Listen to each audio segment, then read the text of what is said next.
Аяулы менің тыңдаушыларымның назарына 5-6 ғасырда өмір сүрген Қытай халқының дана ойшылы, даос философиясының негізін салушы Лао Цзыдың қанатты сөздерін сіздерге ұсынамын.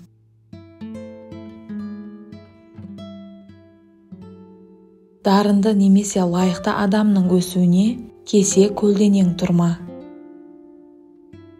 Алдау, арбау арқылы қызмет бабында өсуге тырыспа. Өзің түзел, сонан соң өзгені түзе. Жалығу мен тарығу жаныңның терезесі мен есігі.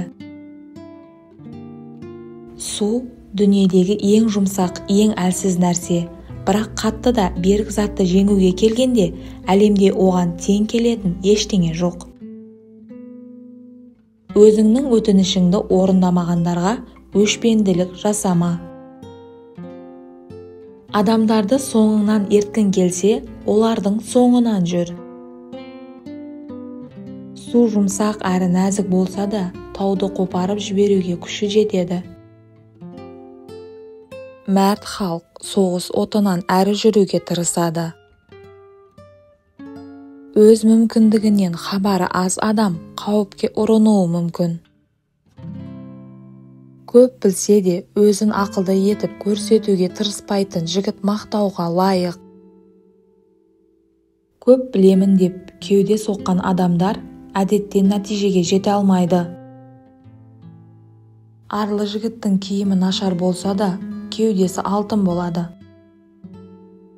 Ақылды жігіт жұртқа жақсылығын шашып жүрер және қылған ісін көпке жайып мақтанбас.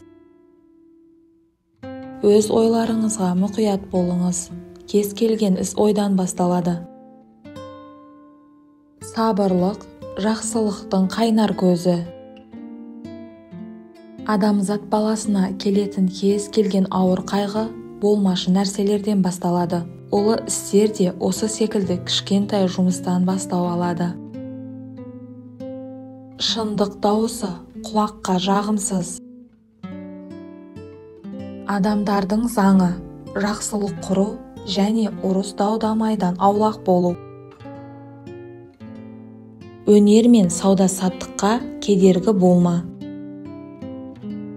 Басыңызға бақ қонса, оның ұшып кетуі де оңай екенін ұмытпаңыз.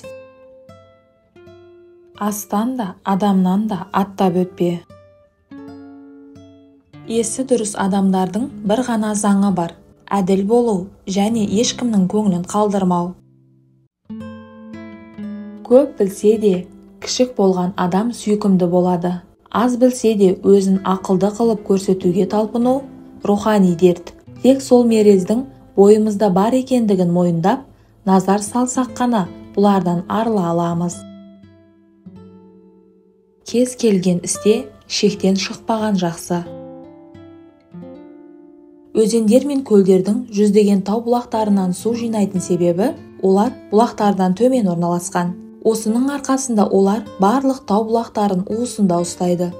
Сол сияқты жоғары тұрғысы келген данышпан өзін төмен қояды. Адамдарды соңыңнан ерткің келсе, олардың соңынан жүр. Бар екендігін адамдар байқамайтын көсемдер ең жақсылары. Сен мықты болу керексің, сонда ғана өзгелер қасыңа жиналады.